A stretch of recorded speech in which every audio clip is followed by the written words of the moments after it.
Naam, kwa wastani kwa kipindi cha nyuma tulikuwa tunapata matukio ya wageni. Unajua mkoa wetu ni mkoa ambao una msimu wake wa baridi. Ndio. Na hichi kipindi tunachoenda ni kipindi cha msimu wa baridi. Kuanzia mwezi wa 6 hadi wa 8 ni kipindi cha mkoa wa Njombe kuwa na baridi. Miaka ya nyuma tulikuwa tunapata matukio ya wageni wanaotoka mikoa ya joto, wakija Njombe wanajifungia ndani, labda mwenyeji wake ametoka ameenda kwenye shughuli zake kamwacha mgeni nyumbani.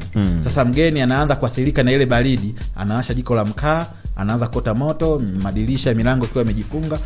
Kwa hiyo tulikuwa tunapata matukio ya vifo sana. Yaani kwa mwaka vifo vya watu wawili, mmoja kila mwaka.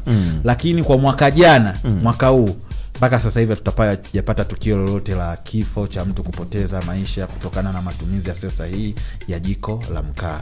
Kwa hiyo wenyeji wa mkoa huu tumewapa elimu ya kutosha. Kwa hiyo wanavyowapokea wageni wao wanawahasa sana, bwana usiote mkaa, jifunike mablanketi, mashuka, vaa majaketi mazito. Hivyo na kama unatumia jiko la mkaa basi ota ukiwa nje. Milango imefunguliwa, madirisha, upepo unaingia, oksijeni ya kutosha. Kwa hiyo ni kwa wale ambao wanatoka nje ya mkoa wa Njombe matukio yamepungua. Na mara nyingi matukio tulikuwa tunapata watu wanaotoka nje ya mkoa wa Njombe. Mmoja sana na mwenyeji wa Njombe kutokea tukio la kupoteza maisha kusawea jiko la mkaa ni nadra. Tunajua wazawa washazoea baridi, wanajua namna gani wanajizoea. Sawa, tuzungumze na wananchi pia katika kupunguza hata matumizi ya mkaa na kutumia vifaa vya kuleta joto vingine. Tunafahamu jeshi la zimamoto na uokoaji mnaweza mkawa mnashauri vifaa vingine labda vya umeme na nini ambao vinaweza vikamsaidia mtu kuleta joto visiwe na madhara kwake. Naam, tulitoa rai mawazo kwamba kwa kama unahitaji kutumia vifaa vya joto beta ukatumia AC za kuleta joto au heaters.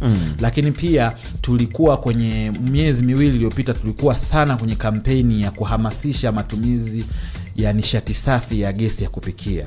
Kwa hiyo mkoa wa Njombe umeamka sana sasa hivi. Watu wengi ukienda ukipita kwa malishe migawani wanatumia sana majiko sasa hivi ya gesi.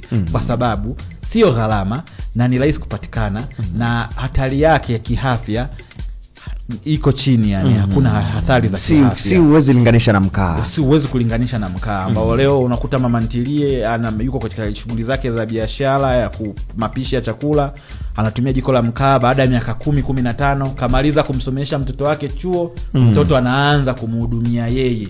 Kwa sababu gani? Ameathirika na afya, nini, kifua hivyo. Kwa hiyo mkoa wa Njombe umeamka sasa hivi, umetoka kwenye matumizi ya jiko la mkaa hasa tumehamia kwenye nishati safi ya kupikia.